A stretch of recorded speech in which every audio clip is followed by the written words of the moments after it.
Combien de café avez-vous consommé aujourd'hui? Que votre consommation soit occasionnelle ou indispensable, le café fait partie de nos vies.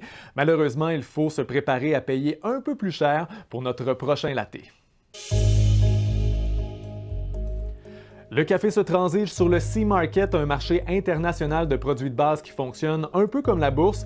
Alors qu'une livre de café valait 1,17 américain à pareille date l'an dernier, elle valait ce matin 2,33 $. Donc le prix a doublé pour atteindre le niveau le plus élevé depuis 2011.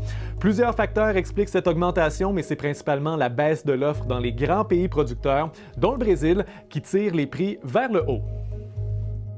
Principalement, il y a la crise environnementale qui va avoir un impact direct sur le prix du café actuellement. Le Brésil est le plus grand exportateur de café et avec le gel, avec la sécheresse que le Brésil est en train de vivre actuellement, évidemment que la production de café anticipée en 2021-2022 va être beaucoup plus faible que la réalité.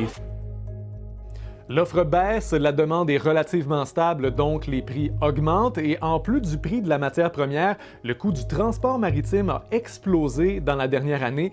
La livraison d'un conteneur qui pouvait coûter de 3 000 à 4 000 $ auparavant peut maintenant coûter entre 15 000 et 20 000 $. Ça a un impact sur le prix de beaucoup de denrées, dont le café. Maintenant, qu'est-ce que ça signifie pour nous, les consommateurs? Eh bien, les prix vont augmenter, mais pas de façon aussi draconienne.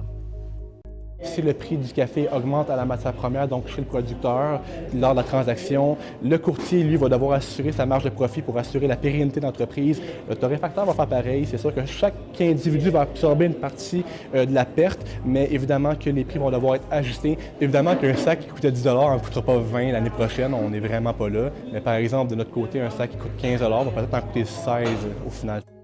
Donc prenez en note le prix du café la prochaine fois que vous irez voir votre barista préféré. C'est possible qu'il augmente un peu au cours des prochaines semaines. Pour d'autres nouvelles, consultez l'appli Info de Radio-Canada. Je vous souhaite une excellente journée.